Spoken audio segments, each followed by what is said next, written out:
எனக்கு தெரியாது. இந்த படத்தை பற்றி தான் எங்கள் சித்தப்பா ஆரம்பிச்சதே தெரியும். ஏன்னா சித்திரை திருவிழா கூட்டம் மூலம் எங்கள் கூட்டம் பெரிய கூட்டம். படம் நல்லா இருக்கும் ப்ரோ. அவங்க காசு கொடுத்து எல்லாரும் போடுறது தான். அண்ணனுக்கு எதிரி எவ்வளோ பேர் இருக்காங்க. ஆனால் ரசிகர்களாக நாங்கள் எப்பயுமே அண்ணனோட இருப்போம். தோல்வினாலும் சரி வெற்றினாலும் சரி. அடுத்து வர எல்லா வாடிவாசல்லேருந்து எல்லாமே எங்களுக்கு முக்கியம். ஆனால் இந்த விஷயம் போன படத்துக்கு பேசின எல்லாத்துக்குமே பதிலடி கொடுக்க ரெடியாக இருக்கும். ஏன்னா மற்ற ரசிகர்கள் நாங்கள் வந்து பேர் சொல்ல விரும்பலை. மற்ற ரசிகர்கள் பேசுகிற விஷயங்களை நாங்கள் காதுபட கேட்டிருக்கோம்.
இது கார்த்திக் சுப்புராஜ் வந்து அண்ணனுக்கு சூப்பரான ஒரு படத்தை கொடுத்துக்கிட்டு இருக்காரு.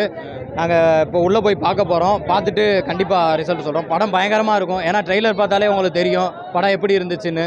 அதே மாதிரி சாங்ஸு சொல்லவே வேணாம்.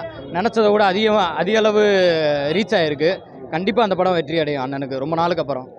இப்போ நிறைய மீம்ஸ் நிறைய போடுறாங்க சூர்யாவுக்கு. இதெல்லாம் எப்படி பார்க்குறீங்க? நிறைய தோல்வி படங்கள் கொடுத்துருக்காருன்னு போடுறாங்க. ப்ரோ அவங்க காசு கொடுத்து எல்லாரும் போடுறது தான். அண்ணனுக்கு எதிரி எவ்வளோ பேர் இருக்காங்க. ஆனால் ரசிகர்களாக நாங்கள் எப்பயுமே அண்ணனோட இருப்போம். தோல்வினாலும் சரி வெற்றினாலும் சரி அண்ணனோட இருந்து சப்போர்ட் பண்ணி பெரிய வெற்றியாக கொடுப்போம். அது ரெட்ரோவில் கண்டிப்பாக நம்பிக்கையில் இருக்கும் பெரிய வெற்றி அடையும். வந்து எப்பயுமே மாசா காட்டிடுவோம். இந்த வடக்கு மாவட்ட தொகுதியில் வந்து எப்பயுமே அண்ணனுக்காண்டி உழைக்கிற தம்பிங்க அதிகமாக இருக்காங்க. அதனால் ஒரு பிரச்சனையும் கிடையாது. இந்த படத்தை வெறித்தனமாக இருக்கும். இது வந்து உள்ளே போயிட்டு வந்து பேசணும், நாங்கள் வெளியே பேசுகிறோம். ஆனால் என்னன்னா அவ்வளோ நம்பிக்கை எங்கள் அண்ணன் மேலே. என்ன தான் தோல்வி கொடுத்தாலும் என்ன தான் வெற்றி கொடுத்தா எங்கள் அண்ணன் மேலே நாங்கள் இருக்க போகிறோம். அதான் கவலையே கிடையாது. இதை போய் முடிச்சுட்டு வந்தாங்க உங்கள்கிட்ட எல்லாமே. அதெல்லாம் கவலையே கிடையாது. நான் சொல்கிறேன்ல, மதுரையிலேருந்து எப்பயுமே தம்பிங்களாக நாங்கள் எப்பயுமே அண்ணன் கூட இருக்கோம். அதெல்லாம் பயமும் கிடையாது, எந்த இதுவும் கிடையாது எங்களுக்கு. இந்த படம் உங்களுக்கு எவ்வளோ முக்கியம்? எல்லா படம் எங்களுக்கு முக்கியம் தான். தனிப்பட்ட முறை ரெட்ரோ மட்டும் முக்கியம் கிடையாது. அடுத்து வர எல்லா வாடிவாசல்லேருந்து எல்லாமே எங்களுக்கு முக்கியம். ஆனால் இந்த விஷயம் போன படத்துக்கு பேசின எல்லாத்துக்குமே பதிலடி கொடுக்க ரெடியாக இருக்கும் நாங்கள். ஏன்னா மற்ற ரசிகர்கள் நாங்கள் வந்து பேர் சொல்ல விரும்பலை. மற்ற ரசிகர்கள் பேசுகிற விஷயங்களை நாங்கள் காதுபட கேட்டிருக்கோம். அதனால் நாங்கள் திருப்பி அடிக்கிறதுக்கு இந்த படத்தில் மூலியமாக பேச போகிறோம். அதான் ரொம்ப காத்திருக்கோம் நம்ம எல்லாத்துக்குமே. என்ன சொல்ல பேசுங்க. படம் வந்திருக்கு சூர்யா படம், எப்படி ஃபீல் பண்ணுறீங்க ப்ரோ? எங்களை சித்திரை மாதம் பிறந்ததே எனக்கு தெரியாது. இந்த படத்தை பற்றி தான் எங்கள் சித்தப்பா ஆரம்பிச்சதே தெரியும். ஏன்னா சித்திரை திருவிழா கூட்டம் மூலம் எங்கள் கூட்டம் பெரிய கூட்டம். படம் நல்லா இருக்கும் ப்ரோ. இப்போ வரையும் நாங்கள் வந்து எதிர்பார்ப்போட உள்ளே போகிறோம். போயிட்டு வந்து நான் ரிசல்ட் உங்களுக்கு சொல்கிறேன். ஓகே, இங்கேருந்து நீங்கள் பாருங்கள். மீம்ஸ்லாம் நிறைய போடுறாங்க சூர்யாவுக்கு. நிறைய தோல்வி படங்கள் கொடுக்குறாரு சமூக. இல்லை ப்ரோ, அது வந்து படம் அவங்க ஹைப் ஆகணும்னு சொல்லி வெளியில் 1000 பேசுவாங்க. அதெல்லாம் இது பண்ண முடியாது. நீங்கள் பார்த்து உங்களுக்கு தெரியும் படம் நல்லா இருக்கா என்னன்ட்டு. ஆடியன்ஸுக்கு தெரியும். ஃபேமிலி ஆடியன்ஸ் தான் மெயினாக இப்போ இந்த படம் போய் சேரும். இப்போ அஜித் படம் விஜய் படம்னா வந்து ஃபேமிலி ஆடியன்ஸ் தேவையில்லை, ஜஸ்ட்டு அவங்களோட ரசிகர்களே போதும்.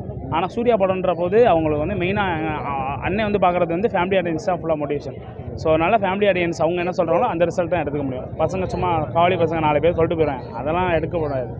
இல்லை சூர்யா தரப்பே இது வந்து ரொம்ப முக்கியமான கட்டத்தில் இருக்கார் அவர். இந்த படம் வெற்றி படம் கொடுத்தே ஆகணுன்றாங்களே. இல்லை அதான் சொல்கிறேன். இந்த படம் வெற்றி படமாக அமையும் நான் நினைக்கிறோம். சூர்யா அவர் நடிச்சுட்டே இருக்கு நினைக்கிறீங்களா? அடுத்த கட்டம் ஏதாவது வரணும்னு நினைக்கிறீங்களா? இல்லை, அவர் நடித்தாலே போதும். அவர் திரையரங்கில் வந்தாலே போதும், நாங்கள் பார்த்தாலே போதும். அவ்வளோதான். நாங்கள் வேறு எதுவுமே நான் இது பண்ண